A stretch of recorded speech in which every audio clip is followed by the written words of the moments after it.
ఏలూరు జిల్లా ద్వారక తిరుమల గ్రామంలో యాదవ కళ్యాణ మండపం శ్రీకృష్ణుడి గుడి సమీపంలో మల్టీపర్పస్ భవన శంకుస్థాపన కార్యక్రమం ఘనంగా జరిగింది. ఈ కార్యక్రమంలో ఎంపీ పుట్ట మహేష్ యాదవ్, గోపాలపురం ఎమ్మెల్యే మద్దిపాటి వెంకటరాజు పాల్గొని శంకుస్థాపన నిర్వహించారు. జెడ్పీ చైర్పర్సన్ గంటా పద్మ హాజరయ్యారు. యాదవ కళ్యాణ మండపం అభివృద్ధికి ఎంపీ పుట్ట మహేష్ యాదవ్ రూ50 లక్షలు విరాళంగా అందించగా, గోపాలపురం ఎమ్మెల్యే మద్దిపాటి వెంకటరాజు రూ20 లక్షలు మంజూరు చేశారు. ఎంపీ మాట్లాడుతూ బీసీ వర్గాల ఐక్యత అవసరమని, కూటమి ప్రభుత్వం ప్రతి వర్గానికి సమన్యాయం చేస్తుందని తెలిపారు. ఎమ్మెల్యే వెంకటరాజు మాట్లాడుతూ అందరూ సమన్వయంతో కలిసి కళ్యాణ మండపం అభివృద్ధికి పాటుపడాలని కోరారు. ఈ కార్యక్రమంలో బీజేపీ, టీడీపీ నాయకులు, కార్యకర్తలు పెద్ద సంఖ్యలో పాల్గొన్నారు. కళ్యాణ మండపం శ్రీకృష్ణ యాదవ సంఘం కమిటీ సభ్యులు ఎస్సీ, ఎస్టీ, బీసీ వర్గాలకు చెందిన ప్రజలకు ఏ పార్టీ అయినా సరే పార్టీ మీటింగ్లకు అతీతంగా ఉచితంగా సమావేశాల కోసం కళ్యాణ మండపాన్ని అందిస్తామని హామీ ఇచ్చారు.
మన కులవృత్తుల మీద మన గౌరవంగా ఆధారపడి ఒక్కొక్క పెట్టి ఎక్కాలని ఆశిస్తాం తప్ప ఈ సమాజానికి సేవ చేసినవాడు బీసీ ఉపవర్గాలు తీసుకోండి, బీసీలకు సంబంధించి ప్రతి ఉపకులం కూడా ఈ సమాజానికి ఒక సేవ చేసి ఈ సమాజానికి అనేక రూపాలకు ఒక నిర్మాణాన్ని ఇచ్చి గ్రామస్థాయిలో ఉండేటప్పుడు.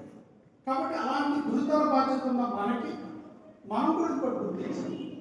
మనం కూడా ఎక్కడో నాయకత్వాలని గుర్తించడం కానీ నాయకత్వాలకు బలంగా చైర్మన్కి చెప్తే ఇమీడియట్ గా సాల్వ్ చేసి ఎన్ని వర్కులు కావాలో అన్ని వర్కులు ఇచ్చి పనులు చేపిస్తున్న పద్మశ్రీ గారికి, అలాగే వేదిక మీద ఉండే పెద్దలకి, అలాగే ఇక్కడికి వచ్చిన ప్రతి ఒక్కరికి పేరు పేరున నమస్కారాలు.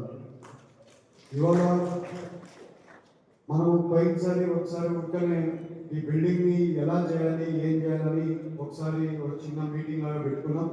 ఆ మీటింగ్ లో అందరం కూడా ఒక డిసిషన్కి వచ్చాం. ఇక్కడ ఇది ఒక మాడిఫై చేసి ఈ బిల్డింగ్ ని మనము పాతకాలంగా లేకుండా మళ్ళీ ఒక 40-50 ఏళ్ళు మోడర్నైజేషన్ కి వాడుకోలేట్లు తయారు చేస్తామని అనుకున్నాం. అదే విషయం నేను ఎమ్మెల్యే గారికి చెప్పడం జరిగింది. ఎమ్మెల్యే గారు కూడా కంపల్సరీ అంటే చేయండి అని వెనక నుండి ఆయన ఇది ముందుకు నడిపించడంలో ఆయన పాత్ర ఫుల్గా ఉంది. ఇవాళ అలాగే 20 లక్షల రూపాయలు ఆయన కూడా ప్రకటించారు. 70 లక్షల రూపాయలతో ఇంకా కొంచెం ఒక 30-50 లక్షలు కొంచెం ఎక్కువైనా కూడా ఇది ఖర్చు పెట్టి మేము చేపిస్తామని కూడా మీ అందరికీ తెలుసు. ఇప్పుడే ఎమ్మెల్యే గారు చెప్పినట్లు మన ద్వారకా తిరుమలలో ఈ కళ్యాణ మండపం ఒక వైభవం తీసుకుని రావాలి. ఆ రకంగా ఈ కళ్యాణ మండపంని తీర్చిదిద్దడంలో మన కమిటీ మెంబర్స్ అయినా కానీ వీళ్ళందరూ కూడా నేను లాస్ట్ టైం కూడా చెప్పాను, ఒక ఆర్కిటెక్ట్ని పెట్టి దీన్ని డిజైనింగ్ చేయమని చెప్పాను. అదే రకంగా మీరు చేయాలని మిమ్మల్ని కోరుకుంటున్నాను. అలాగే ఎమ్మెల్యే గారు చాలా చెప్పారు, మీరు ఫస్ట్ ఇదని. నేను ఫస్ట్ టైం వచ్చినప్పుడు పాలిటిక్స్లో రావాలా లేదనుకున్నప్పుడు చంద్రబాబు నాయుడు గారు, లోకేష్ గారు పిలిచి కంపల్సరీ మీరు చేయాలంటే సరే నేను చేస్తానని చెప్పాను. నేను కూడా కొత్తగా వచ్చినప్పుడు ఎలాగ న్యాయం చేయగలుగుతాను అనేది నా మనసులో కూడా ఉండింది.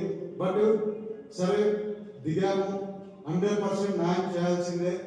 అదేవిధంగా మీరు అందరూ హై మెజారిటీగా గెలిపించారు. గెలిపించినాక ఎక్కడ కానీ ఊరికనే ఉండకుండా, టైం పాస్ ఎక్కడ కూడా చేయకుండా, కాన్స్టిట్యున్సీ పార్లమెంట్కి ఏం కావాలో సెంట్రల్ గవర్నమెంట్ నుంచి వేరే డిస్టిక్ల కంటే మన డిస్టిక్కి ఎక్కువ నిధులు తీసుకొని రావడంతో సక్సెస్ చేయగలుగుతున్నాం.